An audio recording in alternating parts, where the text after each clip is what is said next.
In our surrounding is the first chapter of standard 9 in chemistry, and it has so many things that needs to learned and understood by class 9 students in order to secure good marks. And this is the notes, this is in the form of notes for better understanding.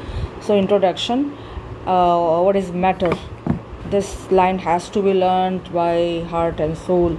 Anything which occupies some space and have both mass and volume is called matter. This is important. So where does it come? Matter कहाँ से concept आया भाई? Early Indian and Greek philosopher क्या सोचते थे? They thought of matter being classified as panchtatva that is air, earth, fire, sky and water. So these are the panchtatva. और ऐसा unit of matter is kg, जो कि किसमें कन्वर्ट हो सकता है, जिसको हम लोग क्यूबिक मीटर भी बोल सकते हैं. और common unit of measuring volume is litre, and 1 litre equal to 1, this is cubic decimetre, and 1 litre equal to 1000 ml, and 1 ml equal to 1 cubic, this is 1 cubic centimeter. So let's move to the next part. It's important to understand the different parts of the chapter. So what is there? So light.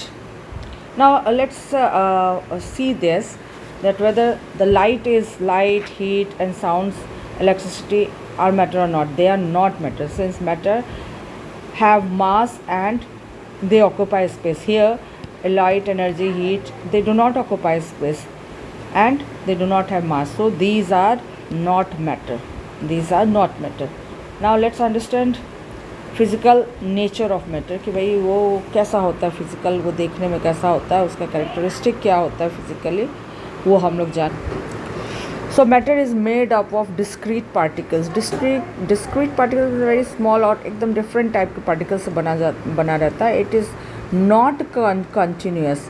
अब यहाँ पर सोचने वाली बात है कि not continuous मतलब जो पार्टिकल्स होते हैं दे आर अपार्ट, मतलब अलग अलग होते हैं, like a block of would.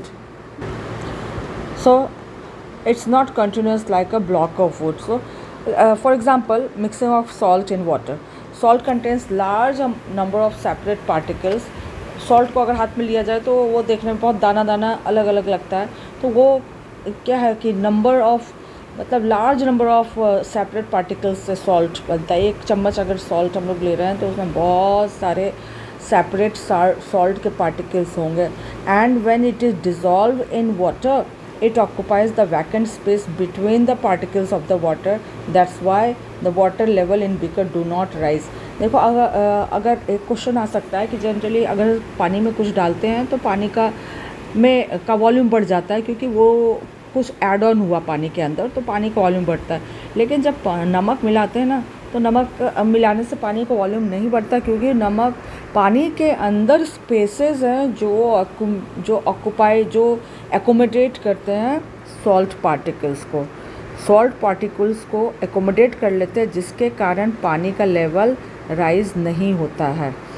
Okay, तो अब हम लोग जाने कि if salt had been continuous, अगर वैसे ही अगर पानी में हम लोग एक सॉल्ट का ब्लॉक डाल दें तो क्या होगा, पानी का लेवल अप हो जाएगा. लेकिन सॉल्ट जब डालते तो पानी का लेवल अप नहीं होता है.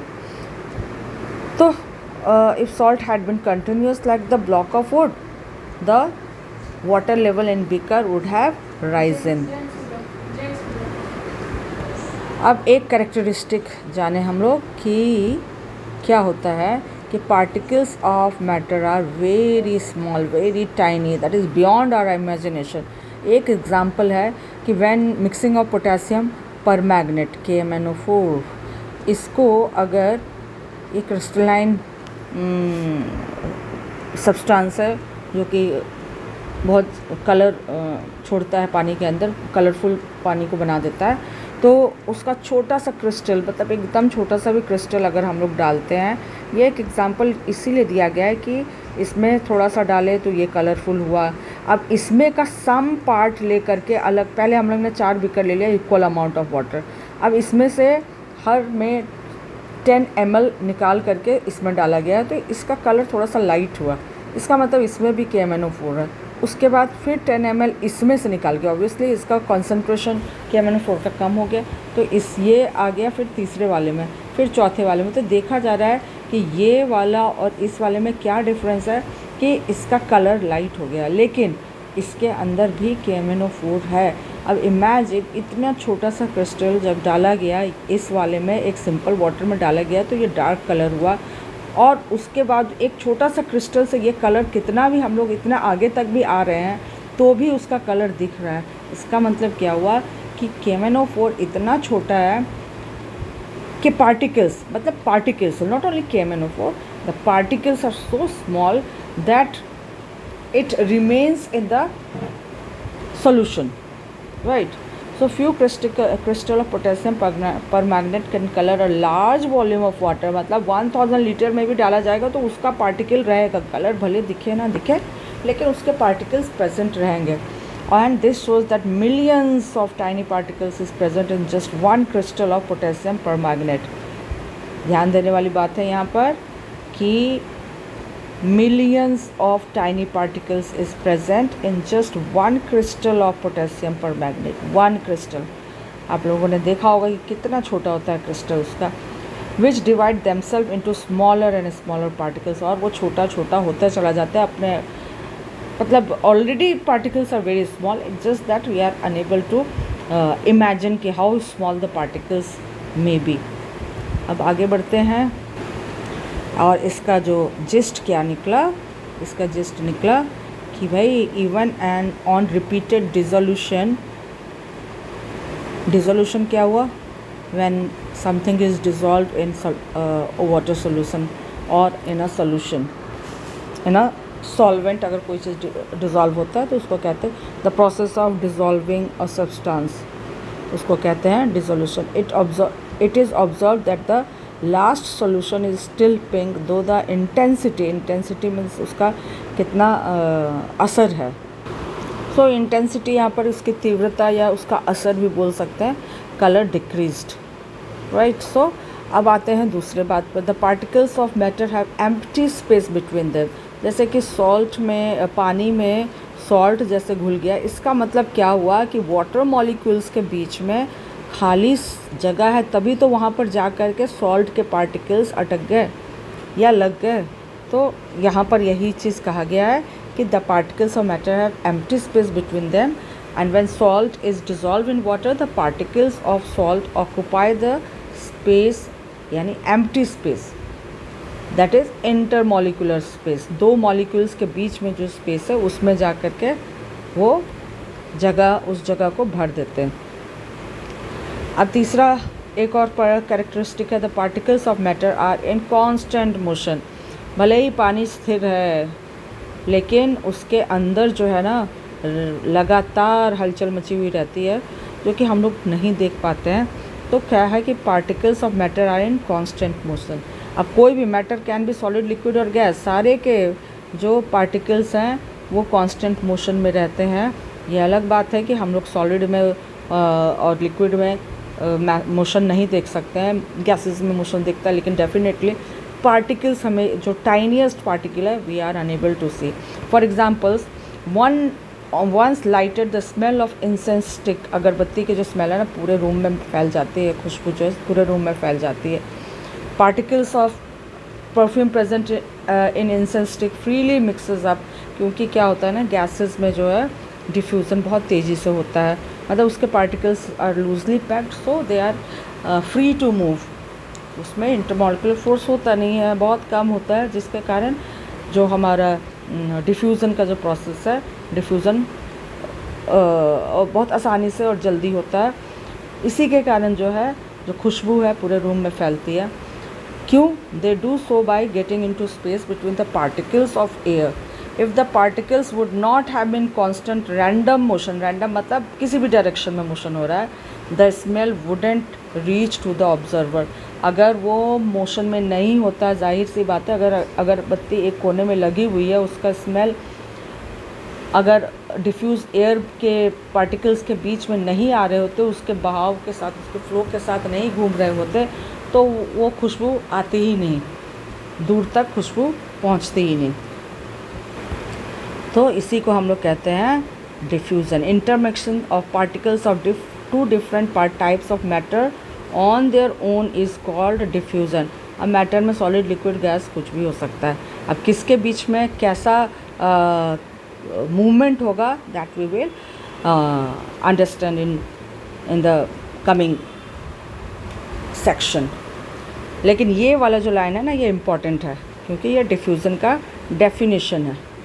This is the definition of diffusion. So this is important. Intermixing of particles of two different types of matter on their own is called diffusion. Diffusion का एक example है कि a drop of ink slowly spreads throughout the water if left undisturbed. This also occurs due to diffusion. अगर पानी में Dettol भी डाला जाता है या फिर उजाला या नील वगैरह डाला जाता है, तो you can see without, even if you are not touching it, the colour spreads in the whole liquid, सारे जगह फैल जाता है। यही होता है डिफ्यूज़न। अब the particles of matter attract each other. एक ये कैरेक्टरिस्टिक है पार्टिकल्स का कि पार्टिकल्स के बीच में एक अट्रैक्शन फोर्स होता है। The particles of matter are held together by force acting between them, and this is called intermolecular force of attraction. इसका मतलब the particles of matter have intermolecular force of attraction. अब intermolecular force of FOA stands for force of attraction, differ from matters to matter.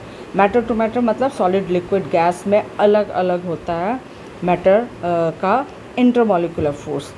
Like अगर हम लोग iron nail को और एक chalk के टुकड़े को और एक पीस ऑफ ब्रिक को अगर हम हैमर से मारते हैं तो क्या होगा?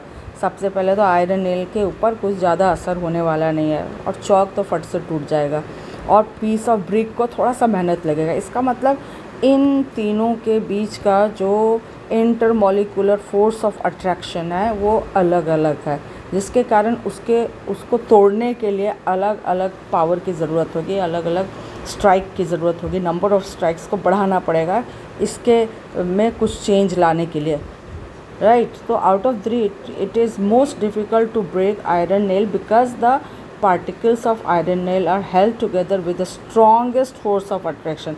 अगर इन तीनों का कंपैरिजन किया जाए कि इन तीनों का इन तीनों का कि iron nail, stick of chalk and piece of brick, तो इन तीनों में जो जल्दी टूट जाएगा उसके बीच में फोर्स ऑफ अट्रैक्शन यानी इंटरमॉलिक्यूलर फोर्स ऑफ अट्रैक्शन कम है, और जिसमें ज़्यादा टाइम लगेगा तोड़ने में उसमें इंटरमॉलिक्यूलर फोर्स सबसे ज़्यादा है।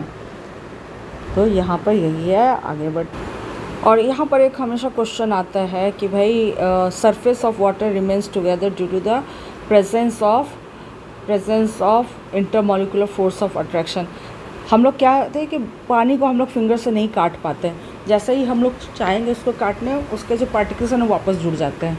इसका मतलब क्या हुआ, वाटर मॉलिक्यूल्स के बीच में फोर्स ऑफ अट्रैक्शन है जो कि उनको बाइंड करके रखता है, जोड़ करके रखता है, और ऐसा नहीं होता है कि हम लोग उसको हाथ से काट सकते हैं, राइट। अब हम लोग आगे बढ़ें।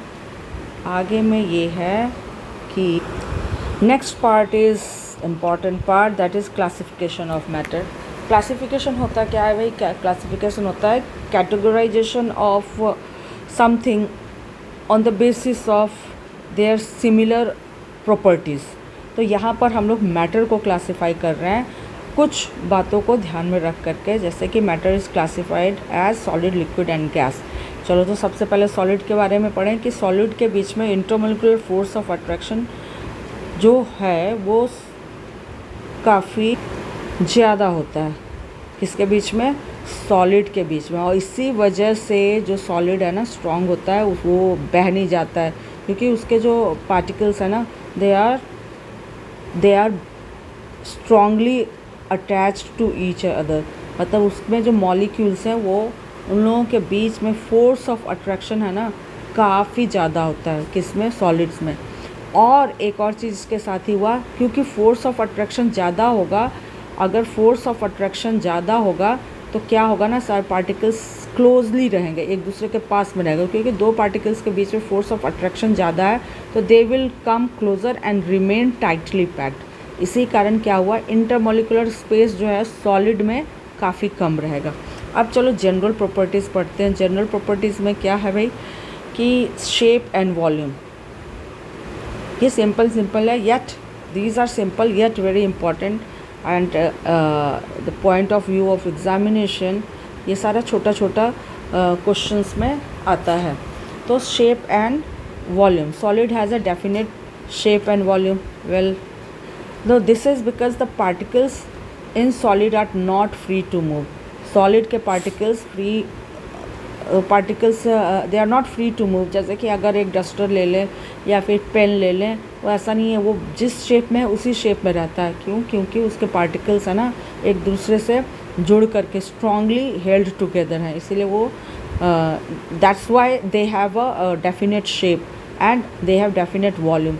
दे कैन ओनली वाइब्रेट अबाउट, और इसके जो particles definitely they are in random constant motion रहता है, मोशन है इसके बीच में, लेकिन क्योंकि दे आर टाइटली हेल्ड तो वो बस वाइब्रेट करते रहते हैं अपने मीन पोजीशन पर। Hence the kinetic energy, kinetic energy is energy possessed by a moving object. तो since the kinetic energy of particles in solid is much less, examples अपने rubber band is solid, when stretched its shape changes but when the stretching force is withdrawn its shape returns। अगर rubber band को अगर हम लोग लेते हैं तो क्या होता है कि उसका बढ़ तो जाता है शेप, लेकिन वो किसकी वजह से बढ़ता है, फोर्स लग रहा है अलग से इसीलिए बढ़ रहा है। लेकिन जैसे ही फोर्स को विड्रॉ कर लिया जाता है यानी हटा लिया जाता है तो वो रबर का शेप वापस अपना रिटेन कर लेता है। दूसरा characteristic, a shape of each individual sugar और salt crystal remains fixed whether it is placed in jar और on a hand, right.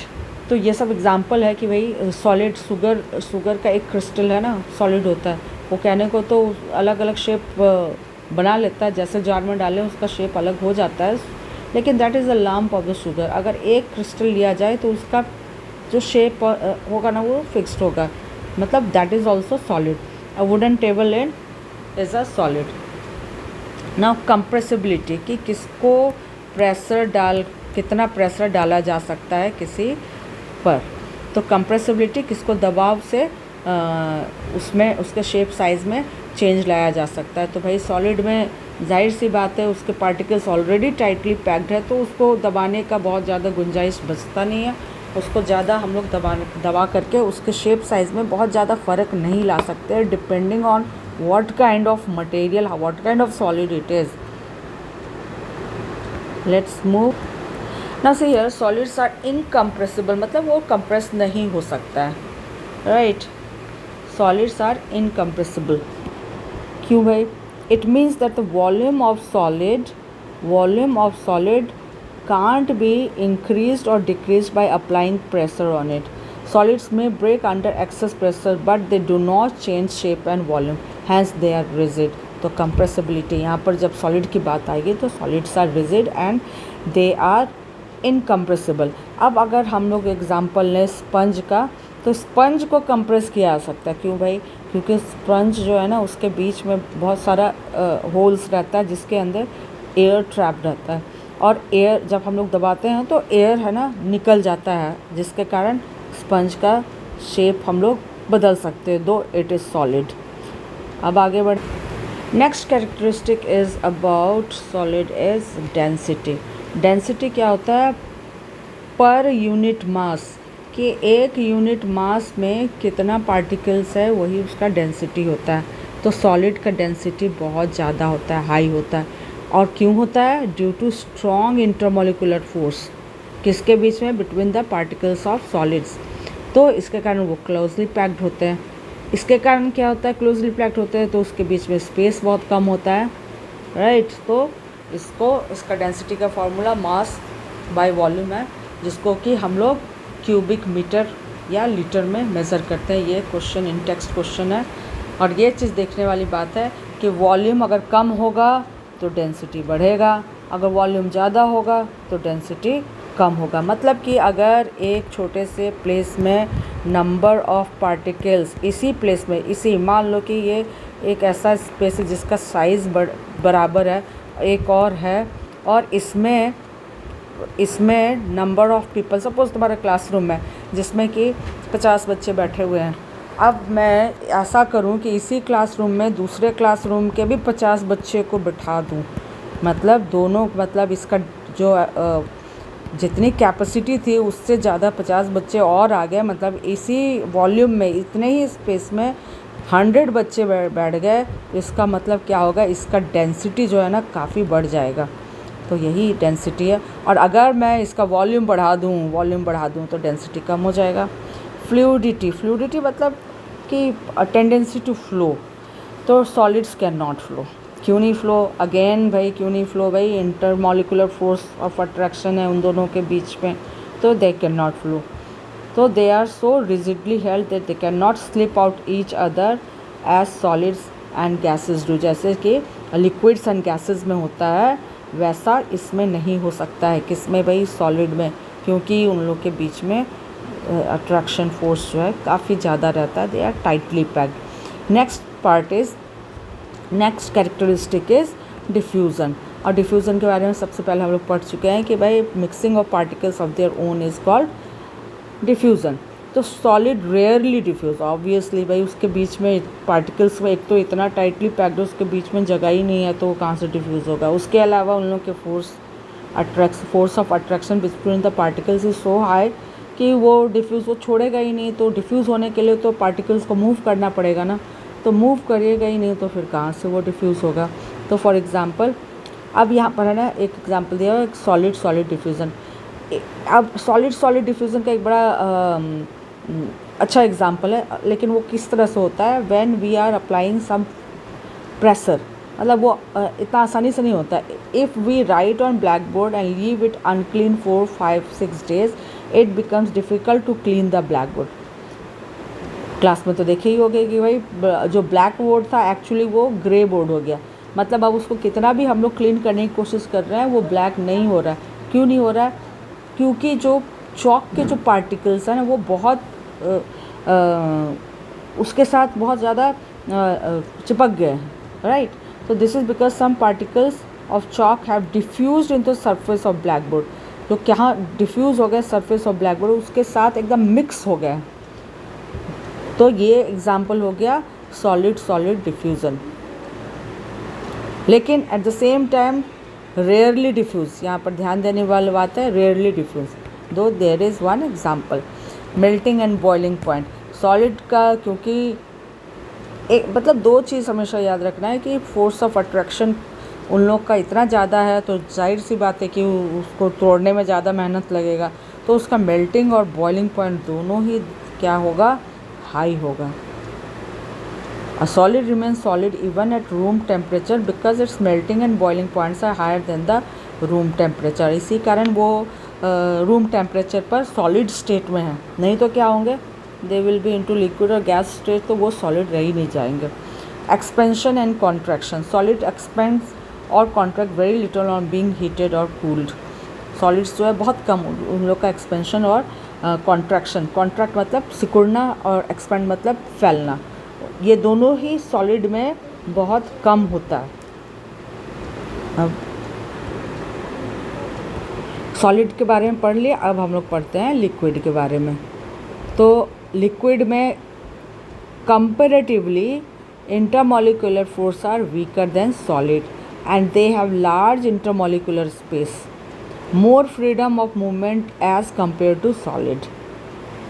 That is quite evident कि भाई क्योंकि पानी को हम लोग आराम से फ़्लो करा सकते हैं, उसके बीच में कोई चीज़ घोल सकते हैं, इसका मतलब उसके बीच में इंटरमॉलिक्यूलर फोर्स है।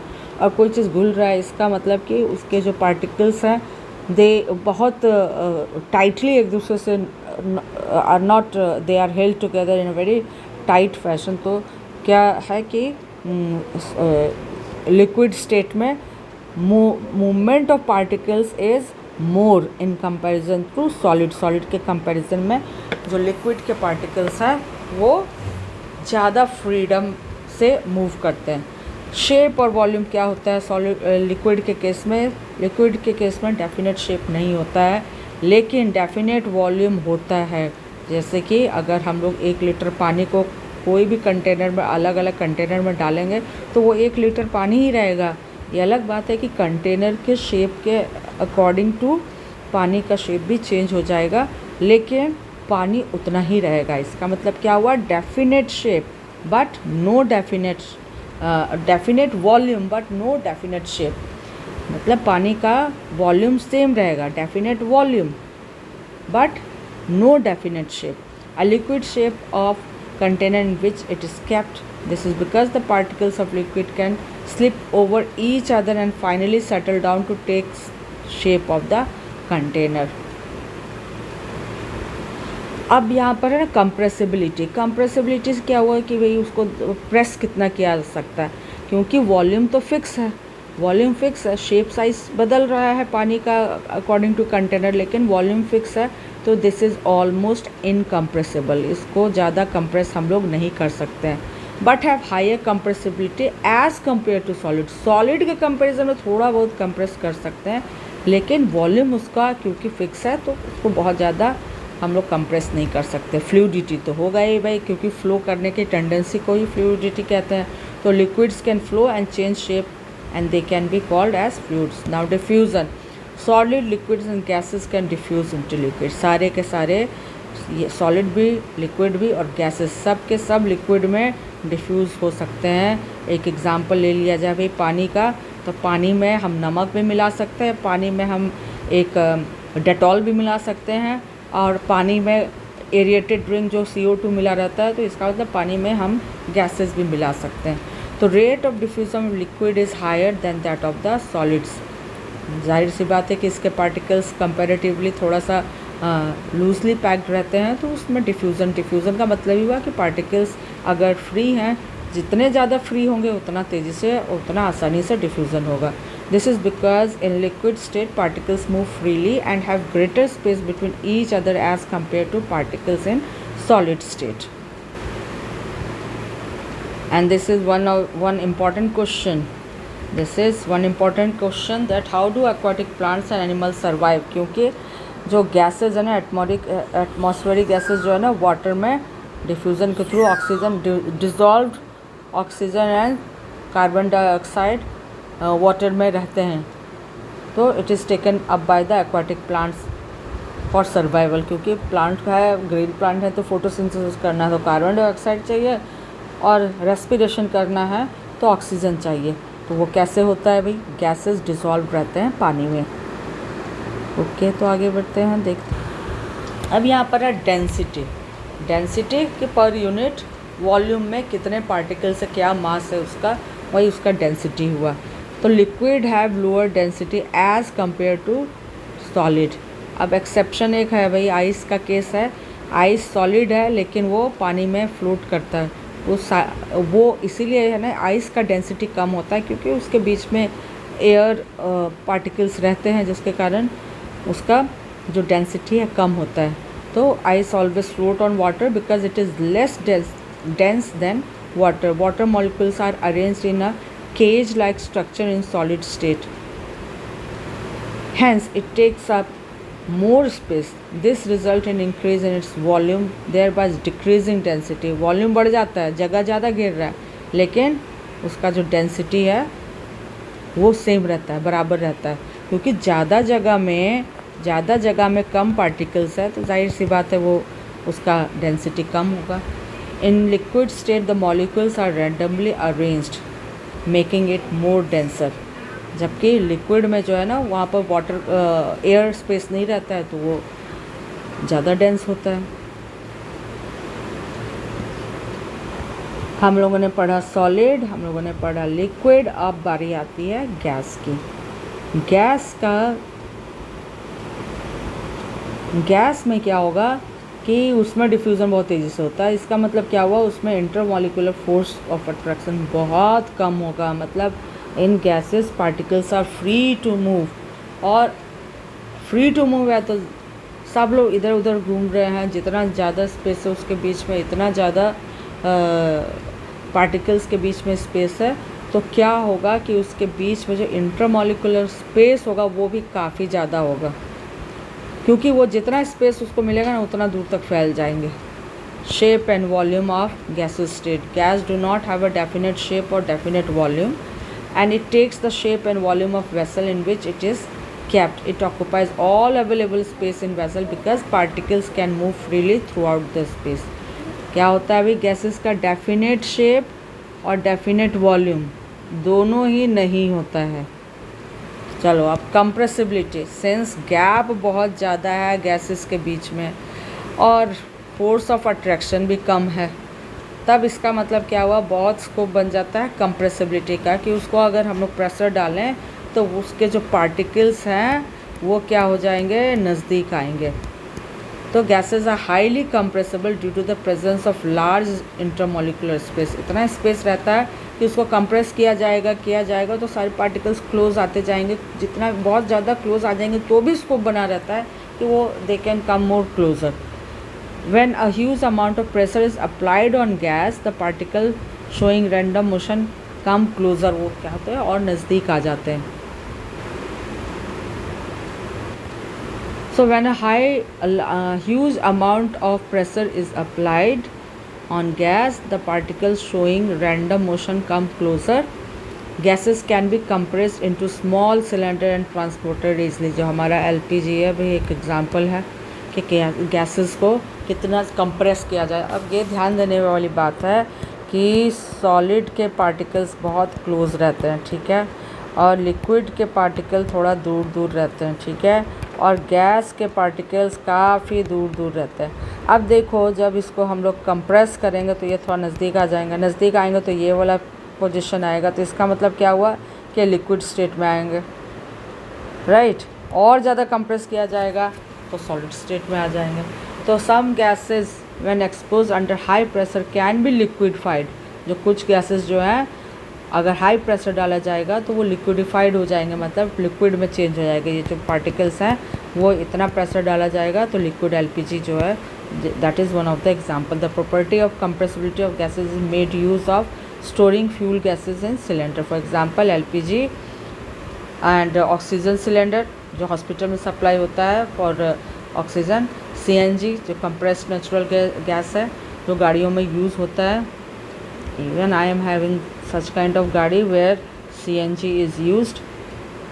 और ये वाला पिक्चर जो है वो शो कर रहा है कि कितना गैस जो है कंप्रेस किया जा सकता है।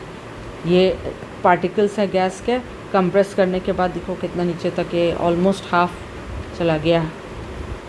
अब जो गैसेस का जो डेंसिटी है वो जो है ना बहुत कम होता है, किसके कंपैरिजन में, सॉलिड एंड लिक्विड के कंपैरिजन में। अब डिफ्यूज़न, इंटरमॉलिकुलर फोर्स नहीं है, बहुत कम है और स्पेसेस काफ़ी सारा है, तो गैसेस में जो डिफ्यूज़न है ना बहुत मज़े से होता है। तो gas particles move with high speeds and the intermolecular spaces in gases are large and hence they tend to diffuse easily into one another. For example, when a bottle of perfume is opened in corner of a room, the fragrance मतलब खुशबू spreads in whole room due to diffusion, and the smell of hot cooked food in kitchen reaches our nostrils even if we are physically not present in the room. एक घर में कुछ पकवान बनता है तो उसकी खुशबू भी दूर दूर तक जाती है because of the diffusion. This is because the particles of aroma of food mixes with particles of air spread out and reaches us. Simple, right? तो क्योंकि गरम खाने का खुशबू और ज़्यादा तेज़ी से फैलता है। फ्रिज का खाना जब निकाला जाता है और कढ़ाई में जो खाना बन रहा होता है उन दोनों में डिफरेंस है। इसका जो खुशबू है ना नहीं उतना आसानी से नहीं पहुँचेगा, जबकि गर्म खाने का खुशबू ज़्यादा आसानी से पहुंचता है। Okay, so pressure exerted by gas. तो यहाँ पर हम लोग अब जानते हैं कि भाई गैस जो है कंटेनर के, क्योंकि गैस में इंटरमॉलिकुलर फोर्स है और मतलब कम है, काफ़ी कम है, लेकिन उसके जो पार्टिकल्स है ना तो मूव करने के लिए फ्री है, तो they keep on moving, randomly move कर रहे होते हैं, तो वो जहाँ पर भी होते हैं ना they keep on exerting pressure, right, they keep on exerting pressure. उससे क्या होता है कि क्योंकि वो रैंडम मौसम में तो एक दूसरे से कोलाइड करते रहते हैं, एक दूसरे से टकराते रहते हैं, और आपस में टकराते हैं, उसके अलावा वॉल पर भी टकराते हैं। तो as a result they exert some pressure on the walls of the container. The force applied by the gas particles per unit area on walls of vessel is called the pressure of the gas. और pressure का unit क्या होता है? Pascal. Now this and the pressure of air is called atmospheric pressure. The pressure of air at sea level is 1 atmosphere. और 1 atmosphere is equivalent to 10 to the power 5 Pascal. You will get to know more. अभी यहीं से हम लोग वापस आगे बढ़ते हैं, और अब जो है ना ये टेबल है जो पूरे सॉलिड लिक्विड गैस के प्रॉपर्टीज़ को समराइज़ कर रहा है। ये ऊपर से कुछ लिखा गया है वेरी स्ट्रॉन्ग, तो उसको इग्नोर किया जाए, और यहाँ पर हम लोग फोकस करेंगे इंटरमॉलिक्यूलर स्पेस। क्या चीज़ में? गैसेस में वेरी स्मॉल, लिक्विड में large as compare to solid, और गैसेस में largest. Intermolecular force of attraction क्या होगा यहाँ पर? सॉलिड के केस में, यहाँ पर सॉलिड है, सॉलिड के केस में वेरी हाई, इसमें weak, and it here it is negligible. Density solid में हाई, लिक्विड में लो, और गैसेस में very low. Position of particle क्या है? सॉलिड में फिक्स्ड है, वेयर इज लिक्विड और गैसेस में नॉट फिक्स। ये जो टेबल है ना इट्स वेरी इंपॉर्टेंट। ये टेबल याद हो जा गया तो solid liquid gas almost it is summarise, it is the summary in the tabular form for better understanding. तो पोजीशन ऑफ पार्टिकल्स क्या चीज़ है भाई? फिक्स्ड है सॉलिड के केस में, लेकिन लिक्विड के केस में फिक्स्ड नहीं है। They keep on moving with in the bulk. अगर ग्लास के अंदर पानी रखा हुआ ना तो दे उसी ग्लास के अंदर ही मूव करते रहेंगे, जबकि गैस में ना जितना जगह मिलेगा वहाँ तक मूव कर लेंगे। ग्लास यहाँ से खुला हुआ है, लेकिन ऐसा नहीं होगा कि लिक्विड यहाँ से उड़ के चारों तरफ फैलेगा, राइट। तो एनर्जी ऑफ पार्टिकल्स क्या है? बहुत लो होता है, हाई होता है, एंड वेरी हाई। क्योंकि एनर्जी ऑफ पार्टिकल्स क्योंकि दे आर टाइटली पैक्ड, तो उन लोग का एनर्जी लेवल वो अपने जगह पर वाइब्रेट करते हैं। So they do not have high energy, कि इतना एनर्जी नहीं रहता है कि वो इधर उधर घूम सकें। तो shape and volume, definite shape होता है सॉलिड का, वॉल्यूम भी डेफिनेट होता है, जबकि लिक्विड में नो डेफिनेट शेप लेकिन definite volume, whereas gases में shape and volume are not definite. Compressibility solid में नहीं होगा, बहुत कम होगा, लिक्विड में उससे कम होगा। लिक्विड में कंप्रेसिबिलिटी थोड़ा सा बढ़ेगा, और गैसेस में सबसे ज़्यादा रहेगा compressibility. Now this is the picture taken right from the book to show motion of particles in 3 different states.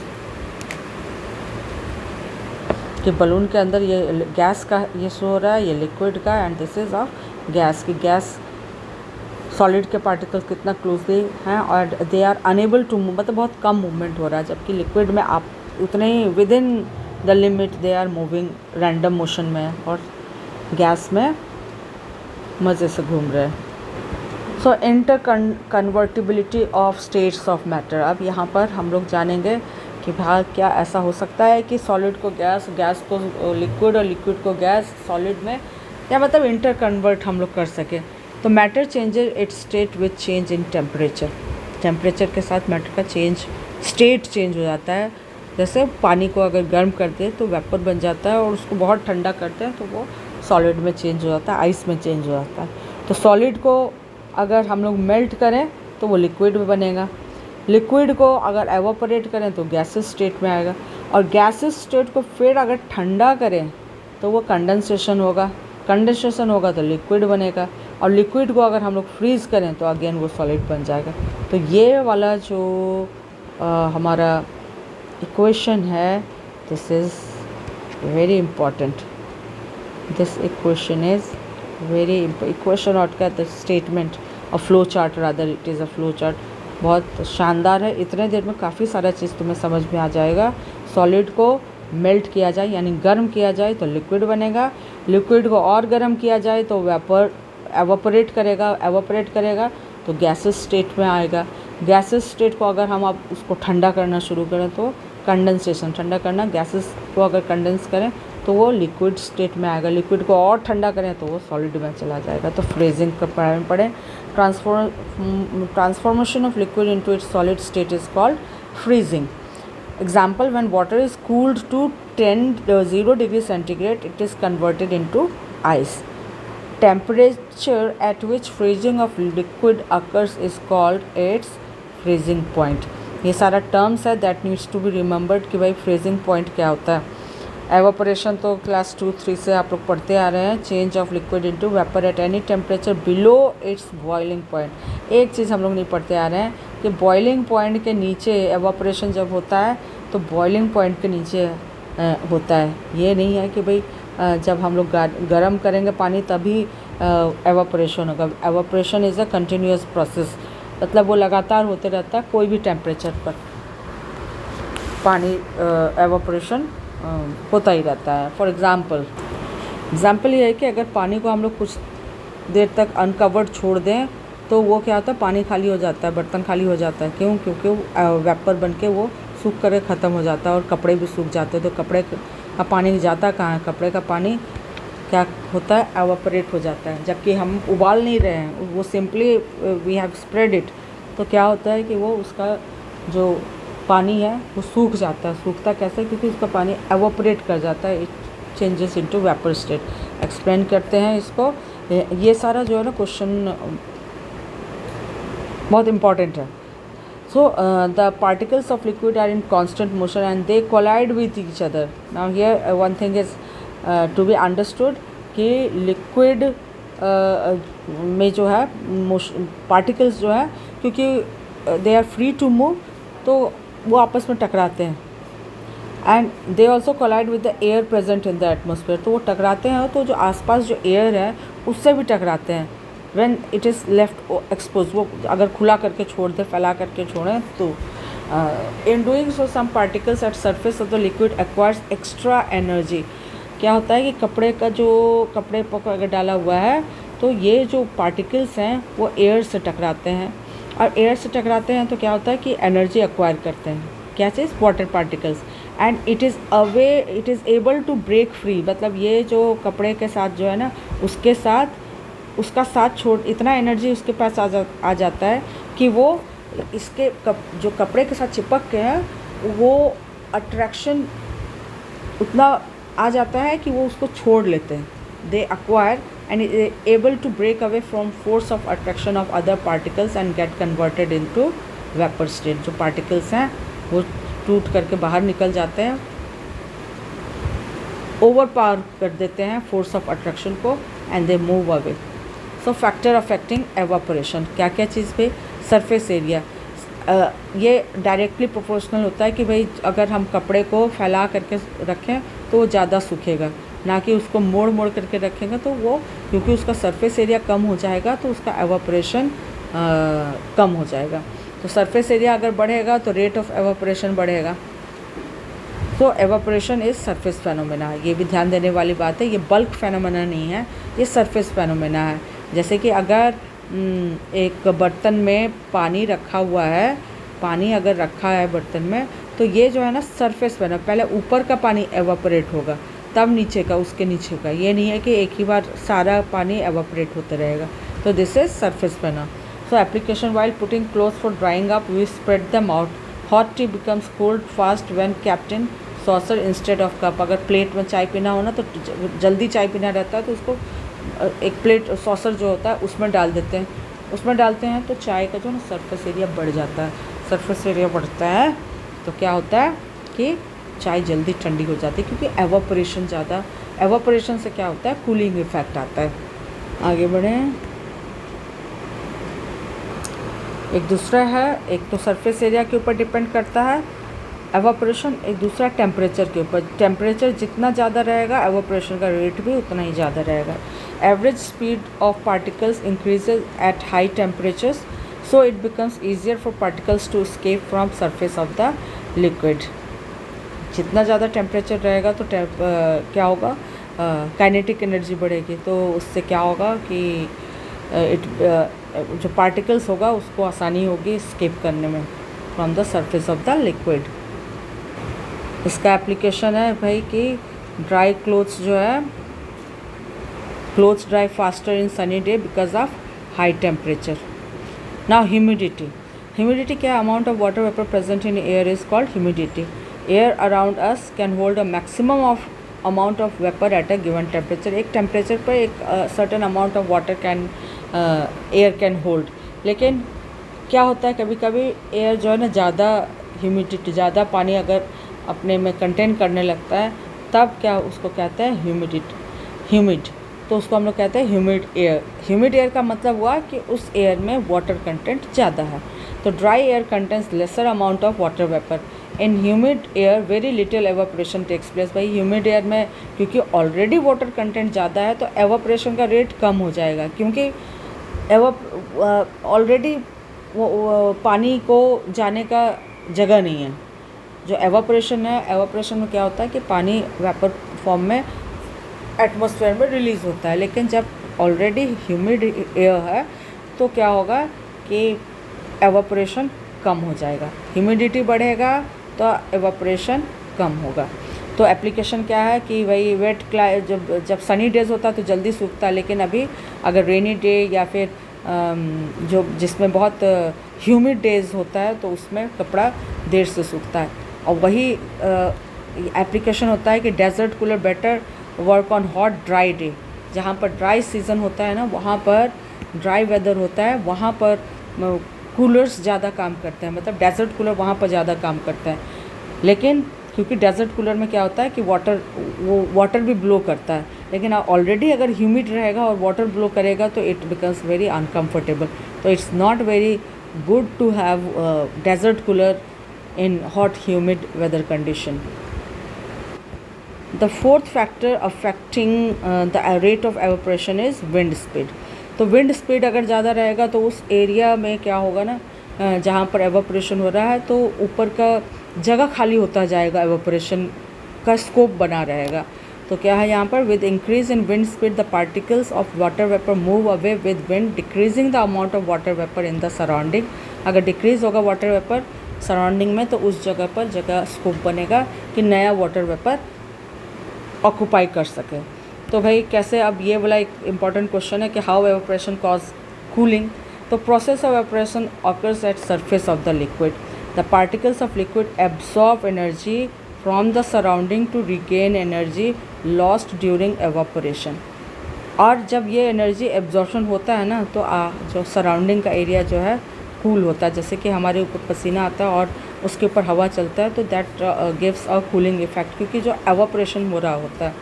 तो एप्लीकेशन ये जैसे कि when we pour some acetone that is nail polish remover और petrol और perfume on our palm, we feel a cooling effect. This happens because particles of acetone gain energy. कहाँ से gain energy होता है भाई, फ्रॉम आवर पाम. हमारे palm से ही वो एनर्जी ले रहा होता है.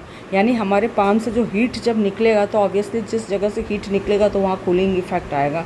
तो उससे क्या होगा कि पाम को ठंडा फील होगा. तो after a hot sunny day people sprinkle water on the roof. उससे क्या होता है कि पानी अगर डाला जाता है तो वाटर का जो है ना large latent heat of vaporisation होता है. ये अब हम लोग पढ़ेंगे कि लेटेंट हीट ऑफ वेपोराइजेशन कितना है भाई, 540 कैलोरी पर ग्राम. इसका इतना 22.6 इंटू 10⁵ जूल पर kg. This is the latent heat of vaporisation. So it means water can absorb heat energy up to 540 calorie पर gram, hence cooling the hot surface. जो पानी जब स्प्रिंकल किया जाता है तो वो इतना सारा कैलोरी गेन करके वो जो वेपर में कन्वर्ट होती है. तो क्या होता है, हॉट सरफेस जो है उस पर कूलिंग इफेक्ट आता है.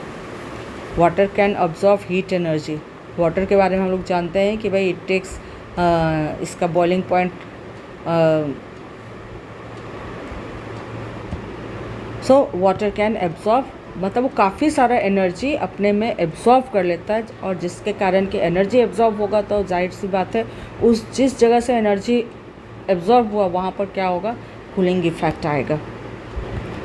एक इसका एवापोरेशन का एक इम्प्लीकेशन ये भी है कि भाई गर्मी में हम लोग कॉटन क्लोथ्स पहनना ज़्यादा पसंद करते हैं टू फील कंफर्टेबल, क्योंकि क्या होता है गर्मी में खूब पसीना आता है और sweat draws heat energy equal to latent heat of vaporisation.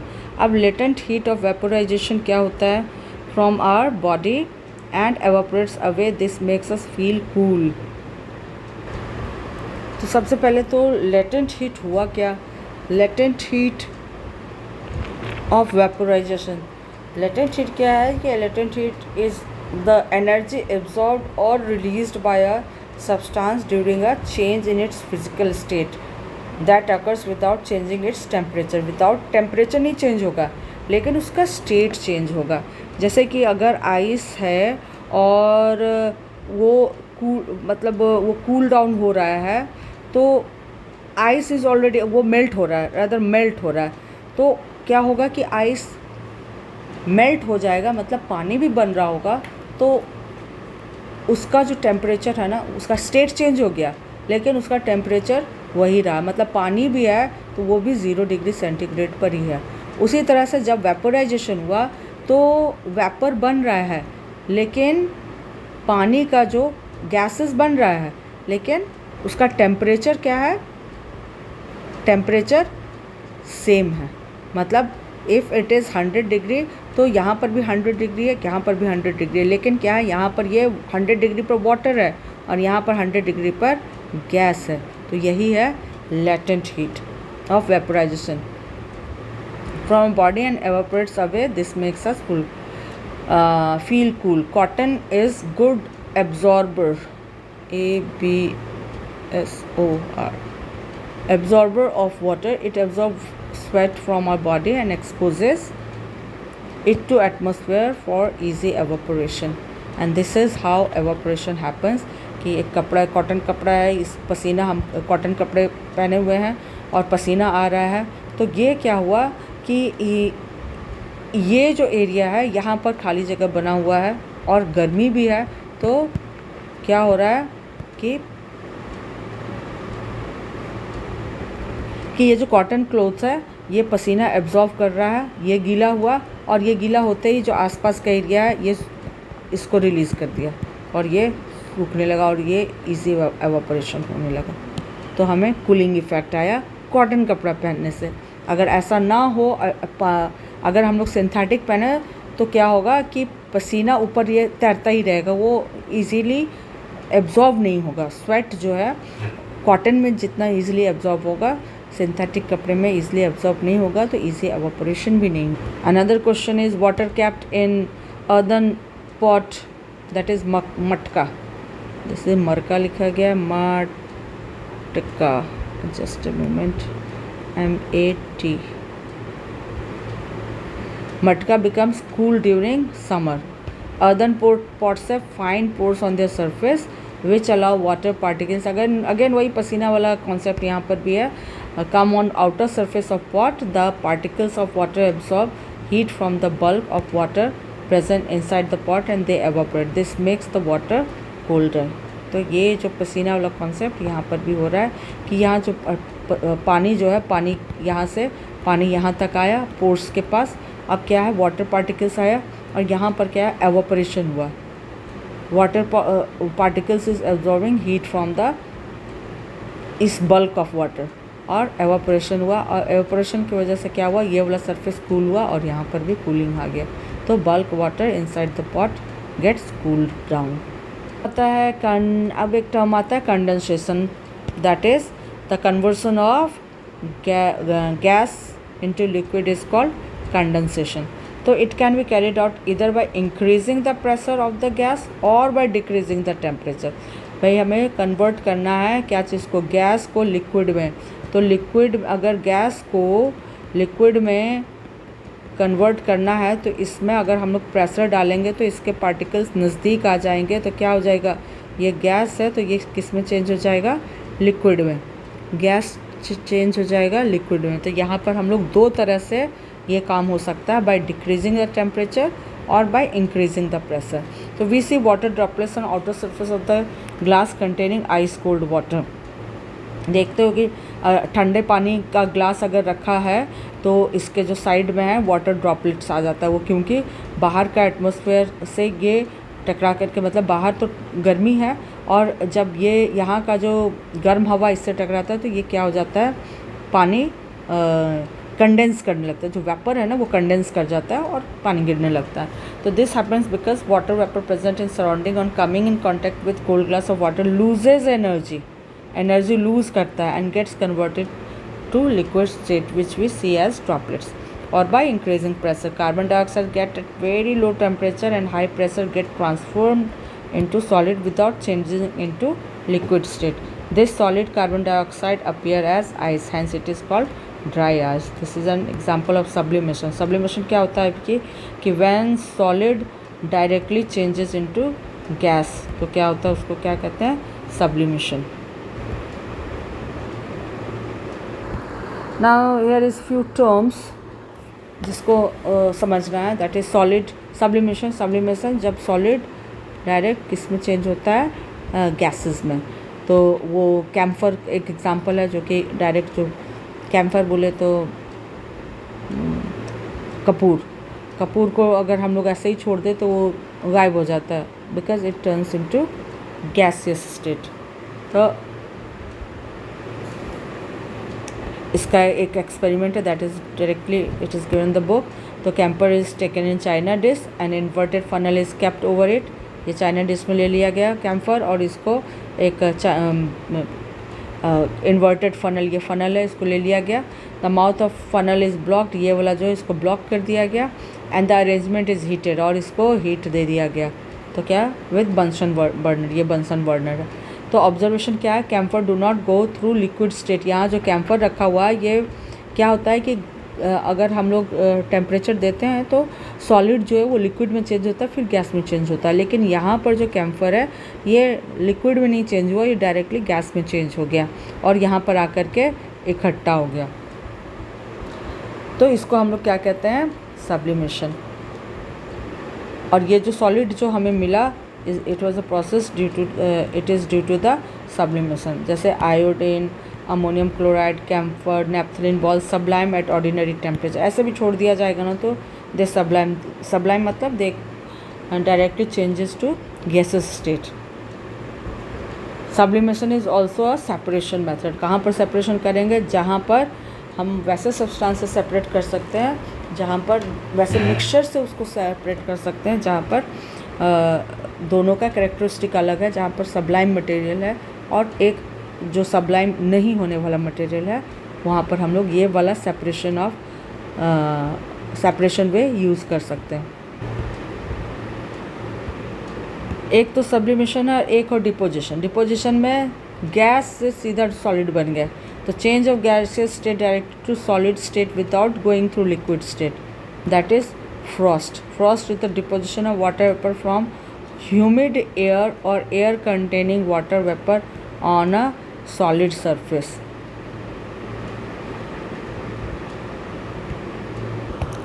अब नेक्स्ट आते हैं मेल्टिंग को हम लोग फ्यूज़न भी बोल रहे हैं और vaporisation. So effect of change of temperature क्या होगा भाई, सॉलिड से लिक्विड बनता है एंड लिक्विड से गैस बनता है। This is what generally happens. So experiment 1, ice से वाटर बने और वाटर से वेपर बने। Now here in experiment 1, ice is taken at 0 degree centigrade. On heating beaker, ice begins to melt but the temperature still reached 0 degree. Ice यहाँ पर melt कर रहा है, हमने आइस लिया है और इसको गर्म कर रहे हैं, कि इसको मेल्ट कर रहे हैं ताकि जो आइस है वो सारा मेल्ट होकर के पानी बन जाए। तो जैसे पानी बन रहा हो तो हम लोग क्या जानते हैं कि 0 डिग्री से भाई आइस बन जाता है, लेकिन यहाँ पर पानी बन गया है लेकिन फिर भी वो उसका टेम्परेचर क्या रीड कर रहा है, 0 degree. Temperature remain fix till all the ice melts into water. और ये जो 0 डिग्री जब तक रहेगा जब तक कि इसमें का सारा आइस जो है वाटर में कन्वर्ट नहीं हो जाता है, जब तक वाटर में कन्वर्ट नहीं हो जाता है। अब इसका एक्सप्लेनेशन हम लोग समझे क्या होता है कि मिनिमम टेम्परेचर जब सॉलिड को ज़रूरत होता है कि to become liquid at the atmospheric pressure, तो वो क्या है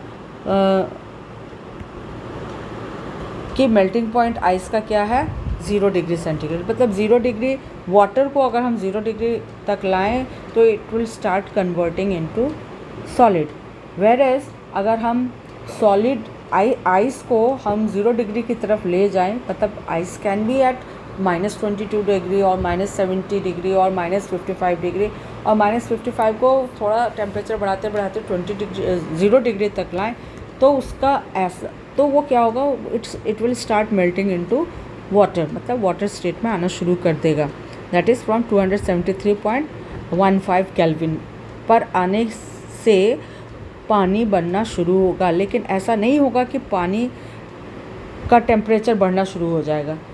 पानी का टेम्परेचर तब बढ़ेगा जब सारा का सारा आइस जो है वो मेल्ट हो जाएगा। तो यहाँ पर क्या है, the process of melting that is solid to liquid is known as fusion, and melting point of solid is an indication of strength of force of attraction between its particle. कि जितना high melting point होगा इसका मतलब है कि उसके बीच का जो मॉलिक्यूलर फोर्स ऑफ अट्रैक्शन है वो उतना ही ज़्यादा होगा। जितना कम है होगा उतना ही उसका मेल्टिंग पॉइंट लो होगा। पहला केस हम लोगों ने देखा कि भाई आइस को हमने रखा, इस केस पे हम लोग क्या रख रहे हैं, पानी रख रहे हैं। तो ice melts into water, experiment number 1 में ice melts into water, no further heating temperature, now on further heating temperature of water start rising. अब ये जब आइस, इसमें का जो आइस है ये मेल्ट कर गया, फिर भी हम लोग इसको गर्म कर रहे हैं। अब ये गर्म होते होते finally reaches to 100 degree centigrade, water starts to boil but the temperature remains fixed at 100 degree. इसमें जो है ना पानी उबल रहा है लेकिन इसका टेम्परेचर 100 डिग्री है, जब तक कि इसमें का सारा पानी वेपर में कन्वर्ट ना हो जाए तब तक इसका जो है temperature will remain at 100 degree. Now let's understand how. अब इसका एक्सप्लेनेशन क्या है कि बॉइलिंग पॉइंट क्या है भाई, temperature at which a liquid starts boiling point is a temperature at which a liquid start boiling at atmospheric pressure। atmospheric pressure हम लोग यहाँ पर ज़रूर मेंशन करेंगे। सो boiling point of water is 100 degree centigrade और 373 kelvin.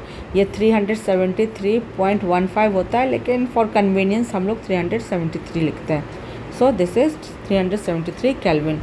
The process of boiling that is liquid to vapour is known as vaporisation. So boiling is a bulk phenomena.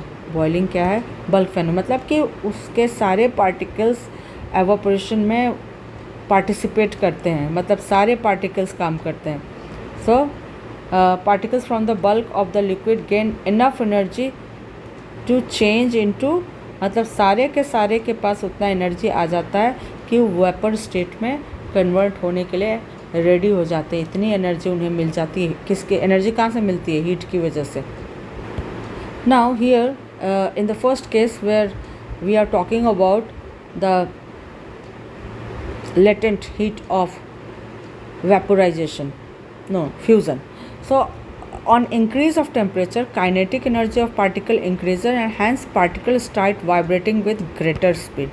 greater speed से क्या होगा, वो वाइब्रेट करना शुरू कर देती है और उसके इतना वाइब्रेशन होता है कि उन दो पार्टिकल्स के बीच का जो फोर्स ऑफ अट्रैक्शन है वो गिव आउट कर देते हैं, मतलब वो लूज़ करने लगते हैं between the particles of the ice। That is why the temperature recorded in thermometer shows no change, that it remains 0 degree. क्यों तब तक 0 डिग्री रहता है, उसका रीज़न यही है कि जब तक कि उसके सारे पार्टिकल्स मूव आउट ना कर जाएं तब तक वो टेम्परेचर वो बना रहेगा, वहीं पर रुका रहेगा।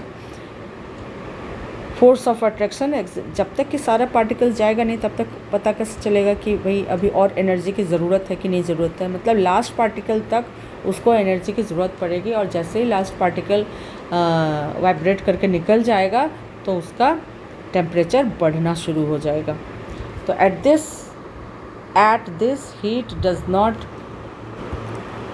Now here let's understand this कि at this heat does not participate in increasing the temperature and remains stored in content of beaker. It is called latent heat of fusion. This is very important कि पानी जो ice है, ice पानी में convert हो रहा है, ice is converting into water, और ये जब तक वाटर बन भी गया तो भी इसका टेम्परेचर 0 डिग्री ही है, और हम लगातार आइस पर हीट दिए जा रहे हैं तो भी क्या है, ये वाटर 0 डिग्री पर ही है। और ये तब तक रहेगा जब तक कि सारा आइस कन्वर्ट ना हो जाए वाटर में, तब तक जो क्या है, ये जो एनर्जी है ये हिडन रहेगा content. It is called latent heat of fusion. Okay, जो बाकी जो हीट जब तक कि ये पूरा नहीं ले लेगा तब तक उसको आगे बढ़ने, उसका टेम्परेचर को राइज़ होने नहीं देगा, क्योंकि सारा जो हीट है वो क्या कर रहा है, ये आइस है ना, एब्जॉर्व कर ले रहा है। कौन से हीट को, कौन से एनर्जी को, जो हीट हम लोग प्रोवाइड कर रहे हैं, ये सारा ये एब्जॉर्व कर ले रहा है, वो वाटर तक आने नहीं दे रहा है। इसी कारण क्या हो रहा है, वाटर का टेम्परेचर जो है वो 0 डिग्री ही रह जाता है जब तक कि पूरा आइस पिघल ना जाए, और इसी को हम लोग कहते हैं latent heat of fusion. This is very important. This is very important. So amount of heat energy required to change 1 kg of solid into liquid is its melting point. जितना हीट एनर्जी की ज़रूरत पड़ती है कि 1 kg of solid into liquid, वही उसका melting point होता है। अब हम लोग यहाँ पर आए इस केस में लेटेंट हीट ऑफ वेपोराइजेशन। तो यहाँ पर क्या हो रहा है कि जब टेम्परेचर बढ़ाया जा रहा है तो on increase of temperature kinetic energy of particle increases and hence particle start vibrating with greater speed. अब इतना ग्रेटर स्पीड से वाइब्रेट करने लगते हैं कि उस इंटरमॉलिकुलर फोर्स को ओवरकम कर लेते हैं, and it gives out, it breaks away. Heat energy overcomes the force of attraction existing between particles of liquid. That is why the temperature recorded in thermometer shows no change in, it is remains at 100 degree. जब तक कि पानी का आखिरी कतरा ना बदल जाएगा वेपर में, इसका टेम्परेचर, यहाँ से हीट दिया जा रहा है तो भी इसका टेम्परेचर कितने पर फिक्स रहेगा, 100 डिग्री पर। अब क्या है, तो particles of liquid are now free to leave the liquid and go into gases state. इस केस में क्या होगा, they are free to move and go into gases state. अब यहाँ पर क्या है भाई, so as the heat energy received by liquid remains hidden inside the bulk of the liquid, इसको क्या कहते हैं हम लोग, लेटेंट हीट ऑफ वेपोराइजेशन। कहाँ पर वो छुपा रहता है, जो हिडन कहाँ पर रहता है, लिक्विड में रहता है। कब तक रहेगा, जब तक कि पूरा लिक्विड टर्न ना हो जाए वेपर में। So here amount of heat energy required to change 1 kg of liquid to gas at atmospheric pressure is its boiling point. तो this is in a columnar form। एक दोनों comparative study है, क्या चीज़ का, ये melting and vaporization, melting and vaporization।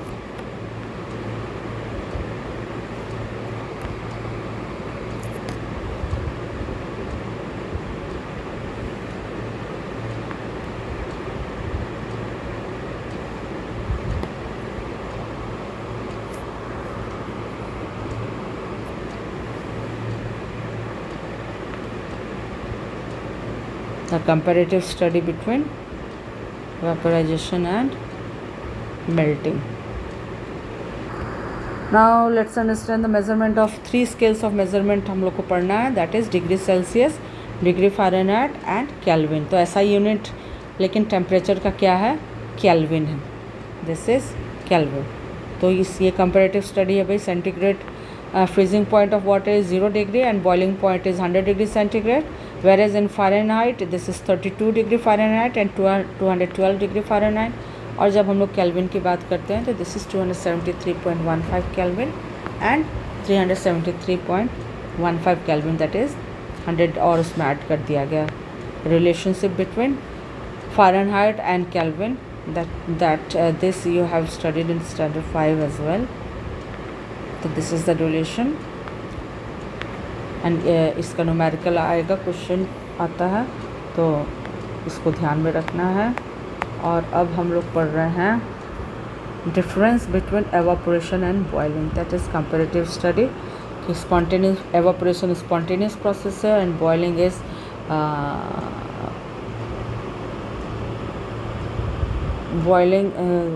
Boiling जो है occur at particular temperature. ये जो है स्पॉन्टेनियस, ये किसी भी टेम्परेचर पर होगा एवापोरेशन, जबकि बॉइलिंग जो है बॉइलिंग पॉइंट पर एक पर्टिकुलर टेम्परेचर पर ही बॉइलिंग होगा।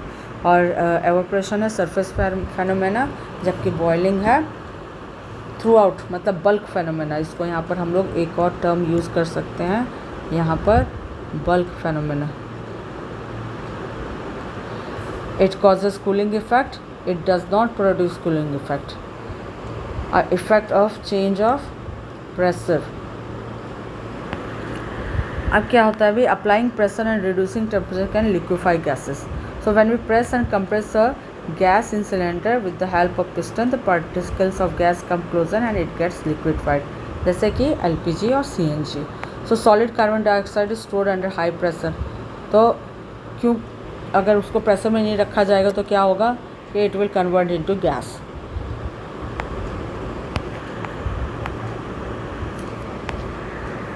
So that's all.